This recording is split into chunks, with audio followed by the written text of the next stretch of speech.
Palestinians fled their homes in the West Bank city of Jenin as a raid by Israeli security forces continued on Wednesday. While a ceasefire appears to be holding between Israel and Hamas fighters in Gaza, at least 10 Palestinians in Jenin have been killed in what Israeli Prime Minister Benjamin Netanyahu called a, quote, large-scale and significant military operation. Jenin resident Nassim Salah said Israeli drones with loudspeakers urged them to evacuate. They started to call us via the drone to leave the neighborhoods and head to Outer Square.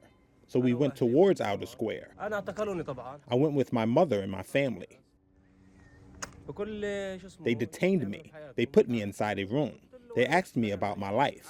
I said that we live in the camp, like other people.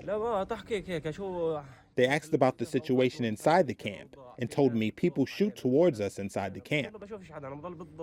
I told him I don't know anyone. I was staying at home. I only heard bombs and rockets. We couldn't leave home.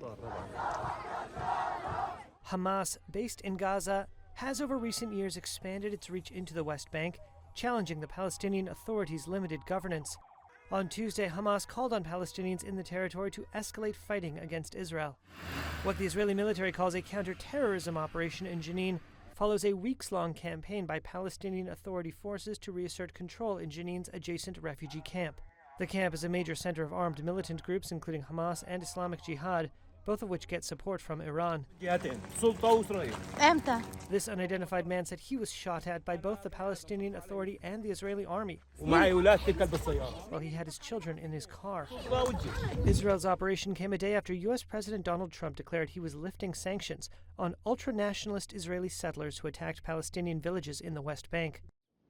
Late on Monday, bands of Israeli settlers attacked Palestinians, smashing cars and burning property around the village of Al-Funduk, near Kalkilia, an area where 3 Israelis were killed in a shooting earlier this month. Hardline pro-settler Finance Minister Bezalel Smotrich said Israel's operation in Jenin was the start of a, quote, strong and ongoing campaign against militant groups, quote, for the protection of settlements and settlers.